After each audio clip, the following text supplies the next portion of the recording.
looking for his time, looking for his intention. And one, she says, I was basically begging him to come over.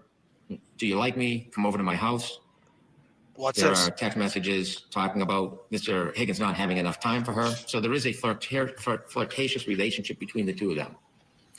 What we don't see is that somehow that creates a motive for Mr. Higgins to want to hurt or kill John O'Keefe. Because it happened. Sent a text message saying, it's crazy John, the way they're trying to do O'Keefe this. asking if he was coming to the home that night, and they then attached the word he lured them to the house.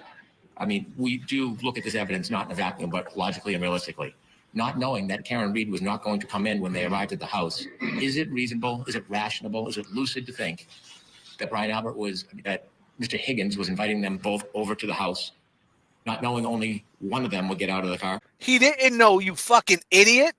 He didn't know if one of them was going to get out of the car, both of them. But it doesn't matter what Higgins knew. It mattered what John was on. Right. John was getting out that car to set it off. And that's the point. That's the point that's missing. Higgins probably didn't even know if he was going to go in the house yet, because that shit was on. They knew what just took place 10 to 15 minutes prior. So they weren't thinking about, oh, let me see if I'm park on the left and maybe I should back. No, man, that shit was just, oh, he leaped out that car. Yeah, he's coming here. Oh, hey, this dude's doing the heel toe in the fucking bar. What do you think he was doing on the way there? Come on, man. And what's the problem, James? Karen's not speaking on it. And for whatever reason, I'm just going to trust in God and trust in her attorneys that they're not speaking on it for a reason.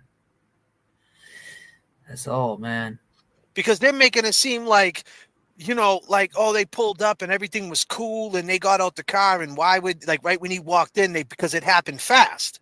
So there's no explaining why it happened so fast, and not the reason why they're not explaining why it happened fast, because it did, right? He got out the car and within 2 minutes, his phone's dead. He's down. So what would make something happen fast? Well, we got to go back somewhere. We got to trace our step backwards. Right. And where would that take us? The waterfall. Place not everybody knows yet, although there could be any place at all. Day or night, it's where it's at. Making friends there in the chat, while J.F.K. and James reenact the waterfall. But our ground stayed Boston strong. I did leave, yes. Thanks to J.F.K. and James reenact. I don't think I said goodbye to anybody. Of the waterfall. Listen, I want to talk to you. Take me off the TV. Listen, I appreciate the things that you two do, you and James, right?